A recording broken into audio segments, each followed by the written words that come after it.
अस्सलाम वालेकुम स्टूडेंट्स।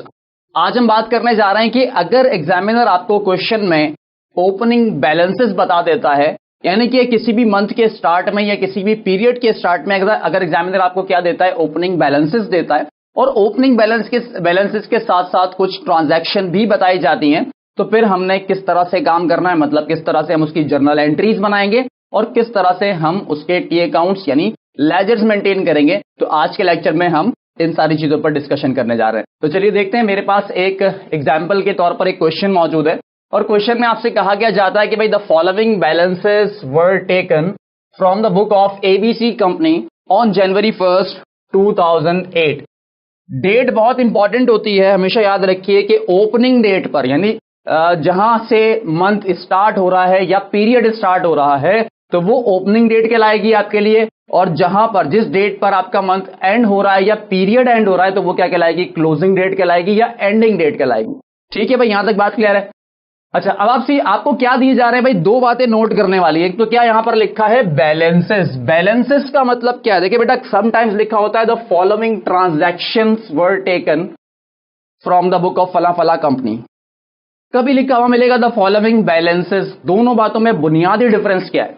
देखिए भाई, ट्रांजैक्शन क्या होती है, कोई भी एक्टिविटी जो आपने परफॉर्म की है लेकिन अभी तक उस ट्रांजैक्शन को क्या नहीं किया गया, रिकॉर्ड नहीं किया, तभी तो लफ्ज इस्तेमाल हुआ क्या, ट्रांजैक्शन। मतलब कि मैंने दुकान से कोई चीज खरीदी या मैंने जो वो अपनी दुकान से कोई चीज बेच दी, तो ये क्या कि मैंने एक एक्टिविटी की, एक ट्रांजैक्शन की। तो इस ट्रांजैक्शन को मैं पहले क्या करूंगा, इसको रिकॉर्ड करूंगा, मतलब मैं इसकी बनाऊंगा जर्नल एंट्री।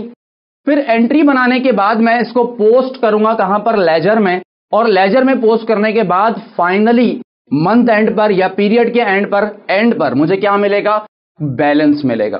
और बैलेंस का मतलब क्या होता है, आज जो भी चीज जितना बचा हुआ है, यानी अगर मैं कहूं कि मैंने पूरे महीने के दौरान कितना कैश रिसीव किया, पूरे महीने के दौरान कितनी कैश की क्या की पेमेंट कर दी, और आज मंथ के एंड पर फाइनली मेरे पास कितना कैश मौजूद है, तो ये क्या कहलाएगा, कैश का बैलेंस। और इसको मैं कौन सा बैलेंस बोलूंगा बेटा, उस पीरियड के लिए, उस मंथ के लिए क्या बोलूंगा, एंडिंग बैलेंस बोलूंगा। ठीक है भाई, और वही एंडिंग बैलेंस अगले मंथ के लिए क्या बन जाएगा, ओपनिंग बैलेंस बन जाएगा। तो यहां पर लफ्ज इस्तेमाल हुआ है बैलेंस। तो बैलेंस का मतलब क्या है कि कोई भी चीज तब तक बैलेंस शो नहीं करेगी जब तक कि वो रिकॉर्ड ना हो चुकी हो।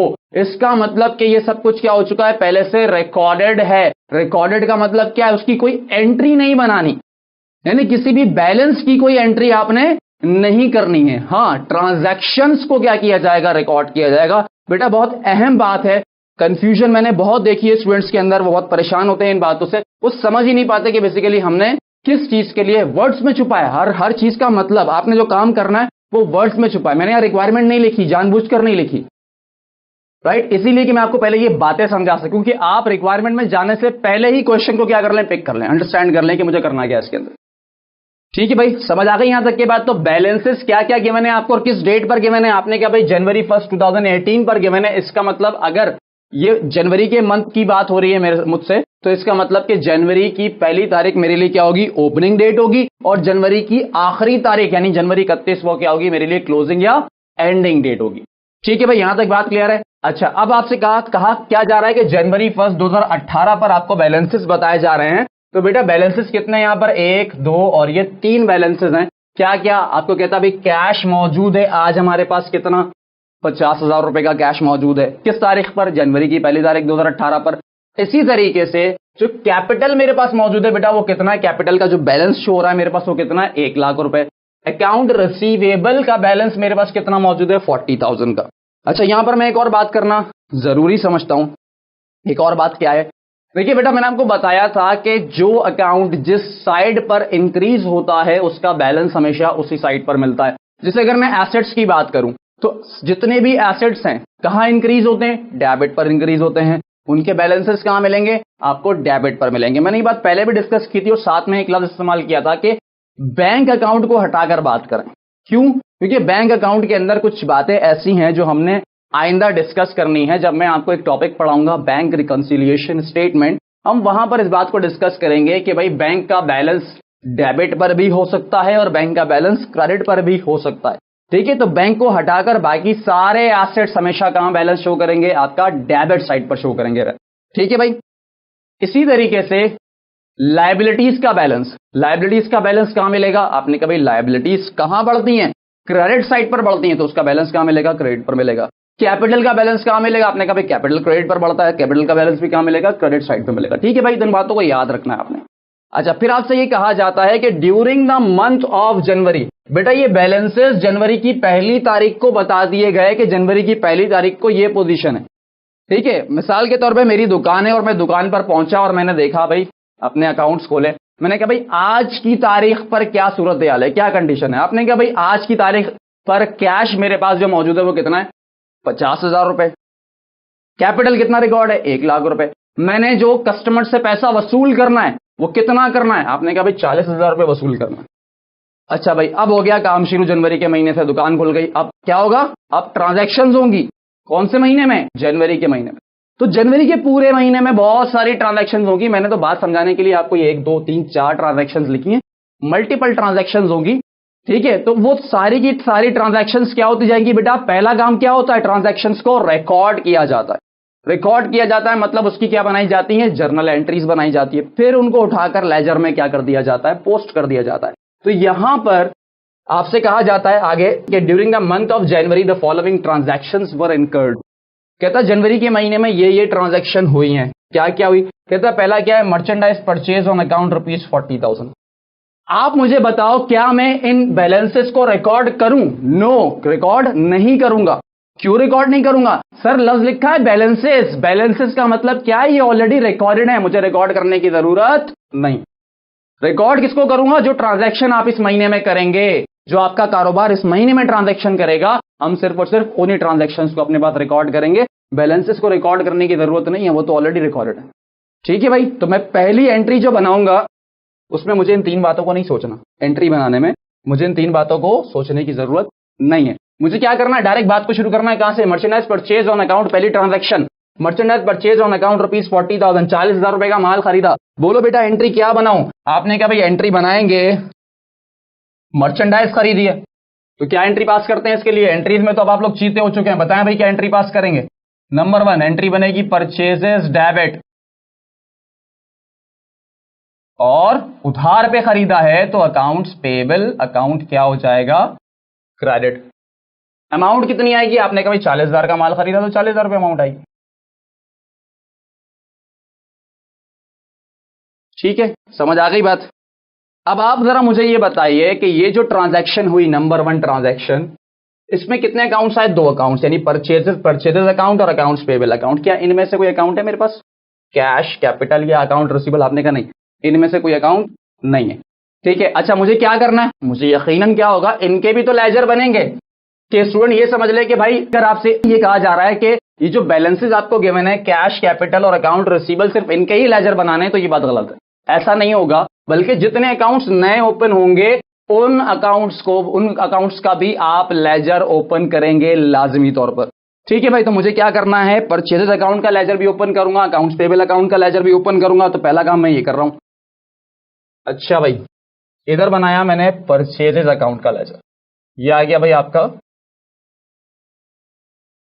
परचेजेस। आपने क्या किया? परचेजेस को आपने क्या भाई डेबिट किया। कितने से डेबिट किया? 40,000 रुपए से डेबिट किया। वजह क्या लिखूंगा इसकी? वजह लिखूंगा अकाउंट्स पेबल। तारीख क्या आएगी इस पर? तारीख आएगी 1 तारीख।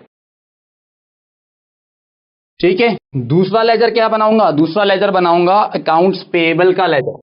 दूसरा लेजर बनेगा अकाउंट्स पेबल का। ठीक है भाई, अब अकाउंट्स पेबल को आपने क्या किया है? इसको क्रेडिट किया है, ये आ गया 40,000 रुपए क्रेडिट। इसका रीजन क्या आ जाएगा? इसका रीजन आ जाएगा परचेजेस, परचेजेस अकाउंट, और तारीख क्या आ जाएगी यहां पर? 1 तारीख। ठीक है भाई, तो क्या किया मैंने? जो एंट्री मैंने की उसको उसी वक्त क्या कर दिया? लेजर में पोस्ट कर दिया। अब दूसरा काम क्या करूं? इसके बाद क्या काम करना है मुझे? अब मुझे देखनी है जो मेरी सेकंड ट्रांजैक्शन। सेकंड ट्रांजैक्शन क्या आपसे कहता है? Merchandise sold on account ₹60,000।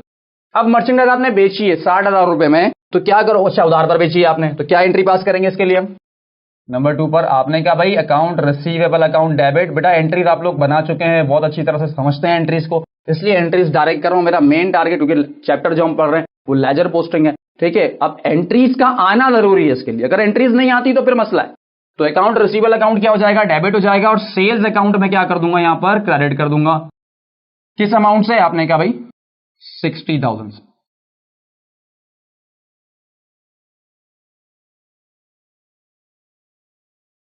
ठीक है भाई, ये पहली एंट्री है, दूसरी एंट्री। अब जो ये सेकेंड एंट्री है आपकी, इस सेकेंड एंट्री में आप देखें तो आपके पास कितने अकाउंट इन्वॉल्व हो रहे हैं, 2 अकाउंट, यानी एक अकाउंट रिसीवेबल और दूसरा क्या है, सेल्स अकाउंट। अब बेटा ये देखो कि इन दोनों अकाउंट्स में से कौन से अकाउंट का बैलेंस तुम्हारे पास ऑलरेडी मौजूद है, तो वो बैलेंस कौन सा है। आपने कहा भाई अकाउंट रिसीवेबल अकाउंट का बैलेंस तो पहले से मौजूद है लेकिन सेल्स का नहीं है। ठीक है भाई, तो सेल्स क्या है, अब सेल्स का लेजर भी मुझे यहां पर मेंटेन करना है और अकाउंट रिसीवेबल का लेजर भी मेंटेन करना है, दोनों लेजर मेंटेन करूंगा। तो पहले कौन सा लेजर बना रहा हूं मैं, अकाउंट रिसीवेबल का लेजर बनाऊंगा। इधर ये आ गया भाई अकाउंट रिसीवेबल। आपने कहा भाई अब यहां पर रुकना है, जरा आपने ठहर कर जरा सोचना है कि अकाउंट रिसीवेबल का तो पहले से भी बैलेंस मौजूद है। तो मैंने आपको बताई थी ये बात, लास्ट लेक्चर में हमने डिस्कस किया था कि जो क्लोजिंग बैलेंस है उसे क्या लिखते हैं हम, सीडी बैलेंस यानी कैरेट डाउन बैलेंस, और जो ओपनिंग बैलेंस होता है बेटा उसको क्या लिखते हैं हम, बीडी बैलेंस यानी ब्रॉड डाउन बैलेंस। ठीक है भाई, तो यहां पर अकाउंट रिसीवेबल का 40,000 का कौन सा बैलेंस है, ओपनिंग बैलेंस है, तो मैं इसको क्या लिखूंगा, मैं इसको बीडी बैलेंस लिखूंगा। और कितने से लिखूंगा, मैं इसको 40,000 से, मुझे यहां पर ये 40,000 का बैलेंस ऑलरेडी गिवन है, तो 40,000 रुपए से कहां लिखूंगा, डेबिट साइड पे पहले बैलेंस लिखना है, जिसका बैलेंस आपको पहले से क्या होगा, गिवन होगा। पहले आप उसका क्या करेंगे, बैलेंस लिखेंगे, और ये 40,000 का जो बैलेंस है इसको क्या नाम दूंगा, इसको नाम दूंगा बीडी बैलेंस, बैलेंस बीडी। और किस तारीख पर मुझे मिल रहा है, ये जनवरी की 1 तारीख पर मिला। ठीक है भाई, अब उसके बाद जनवरी की 2 तारीख को मैंने क्या काम किया, देखो जरा क्या हुआ, अकाउंट रिसीवेबल क्या हो गया, डेबिट हो गया। इसका मतलब अकाउंट रिसीवेबल और इंक्रीज हो रहा है, माल बेचा है ना उधार पे तुमने, जब माल बेचोगे उधार पे तो क्या होगा, अकाउंट रिसीवेबल क्या हो जाएगा, और इंक्रीज हो जाएगा। कितने से इंक्रीज हो गया भाई, ये 60,000 रुपए से, तो अकाउंट रिसीवेबल को डेबिट किया। मैं यहां पर क्या कर दूंगा, अगेन इसको डेबिट कर दूंगा, कितने से, 60,000 से। और बेटा इसका रीजन क्या आ जाएगा, इसका रीजन आ जाएगा सेल्स, और तारीख क्या है यहां पे 2, और अगला जो मैं टी अकाउंट खोलूंगा यहां पर वो कौन सा होगा, वो होगा किसका भाई, सेल्स का। ठीक है भाई, अब सेल्स में क्या किया मैंने, 60,000 रुपए क्रेडिट कर दूंगा, और इसका रीजन क्या आ जाएगा। अब तो ये समझ आ गई है ना बातें आप लोगों को, अकाउंट रिसीवेबल। ठीक है भाई, अब तीसरी ट्रांजैक्शन हम पढ़ेंगे, और तीसरी ट्रांजैक्शन में आपको क्या कहा जाता है, आपसे कहा जाता है भाई रिसीव्ड कैश फ्रॉम कस्टमर्स ₹30,000।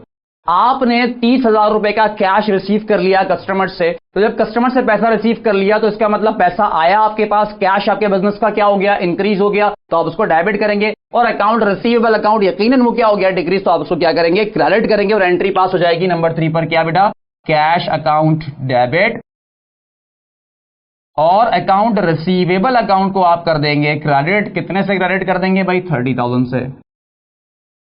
ठीक है भाई, ये हो गया। अब आपने क्या करना है, अब आपने इस एंट्री को करना है पोस्ट। अब आप जरा मुझे बताएं कि क्या मुझे कोई नया लेजर खोलने की जरूरत है। आपने कहा भाई कैश का बैलेंस तो आपके पास पहले से मौजूद है, अकाउंट रिसीवेबल का लेजर ये बना हुआ, ठीक है, तो क्या करूं, सिर्फ कैश का लेजर यहां पर बना देता हूं मैं अपने पास। ये बन गया क्या, कैश अकाउंट का लेजर मैंने यहां पर बना दिया, कैश अकाउंट बन गया मेरे पास। अब कैश अकाउंट में पहले क्या लिखूंगा, पहले लिखूंगा ओपनिंग बैलेंस, यानी जो मेरा बिगिनिंग बैलेंस है। ठीक है, तो वो बिगिनिंग बैलेंस मेरा कितना है, वो बताया हुआ कितना आपको, 50,000। तो मैंने यहां पर लिखा भाई 50,000, और ये 50,000 का जो बैलेंस है ये क्या है आपका, बीडी बैलेंस। और किस तारीख पर, ये 1 तारीख पर। मैं आपको बता चुका हूं कि लेजर में आप बैलेंसेस को कहां लिखेंगे, लेजर में लिखेंगे, राइट। अगर आपसे ये कहा जाए, आपको जो बैलेंस बताए गए हैं ओपनिंग बैलेंसेस, उन बैलेंसेस को पहले लिखेंगे, उसके बाद जो भी ट्रांजैक्शन हो रही है उसको पहले आपने रिकॉर्ड करना है, रिकॉर्ड करने के बाद फिर उसको कहां लाना है, अपने लेजर में लाना है।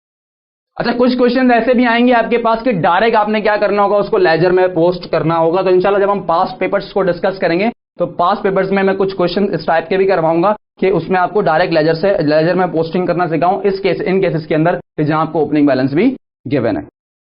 ठीक है भाई। अच्छा, अब क्या हुआ, आपने कैश अकाउंट को डेबिट किया कितने से, 30,000 से, तो ये 30,000 से हो गया डेबिट साइड पर। इसका रीजन क्या आ जाएगा, अकाउंट रिसीवेबल। तारीख क्या आएगी, 3 तारीख। इसी तरीके से यहां पर अकाउंट रिसीवेबल में क्या कर दूंगा, मैं इसको क्रेडिट कर दूंगा, कितना, 30,000। और यहां पर रीजन क्या आ जाएगा, यहां आ जाएगा कैश। ठीक है भाई, तारीख आ जाएगी। लास्ट आपकी जो ट्रांजैक्शन है वो क्या, आपने कहा पेड कैश टू सप्लायर ₹40,000। आपने सप्लायर को कैश पे किया कितने का, 40,000 रुपए का। तो आप क्या करेंगे, इसके लिए क्या एंट्री पास करेंगे, आपने क्या भाई सप्लायर को पेमेंट की, उसकी लायबिलिटी, यानी हमारी लायबिलिटी क्या हो गई, कम हो गई। तो लायबिलिटी कम किस साइड पर होती है, डेबिट साइड पे। आपने कहा भाई अकाउंट्स पेबल अकाउंट को क्या कर दो, डेबिट कर दो, तो डेबिट कर दो।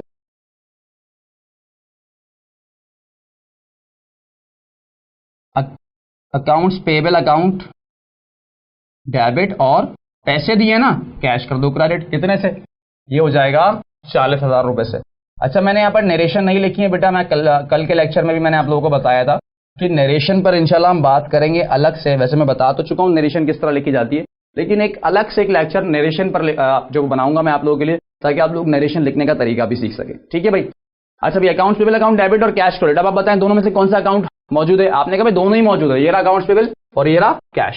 तो क्या करो, जल्दी से पोस्टिंग करो। अकाउंट पेबल को डेबिट किया आपने, ये आ गया 40,000 किस साइड पे, डेबिट साइड पे, वजह आ जाएगी कैश, तारीख आ जाएगी 4। इसी तरह से कैश को क्या कर दोगे, क्रेडिट, तारीख आ जाएगी 4, वजह आ जाएगी अकाउंट्स पेबल, और अमाउंट आ जाएगी आपके पास 40,000। अब मैं काम दे रहा हूं आप लोगों को, आप लोगों का काम क्या है, आपने क्या करना है, इन लेजर्स को क्या करना है, टोटल करके, और इनके क्या मालूम करने, बैलेंसेस मालूम करने। और ये बैलेंसेस किस डेट पर आएंगे, अब आएंगे ये बैलेंसेस जनवरी की 31 तारीख पर, जिसको आप क्या बोलेंगे, सीडी बैलेंस। और वही सीडी बैलेंस फिर बन जाएंगे फरवरी की 1 तारीख के लिए बीडी बैलेंस, और इसी तरीके से ये साइकिल चलता रहेगा।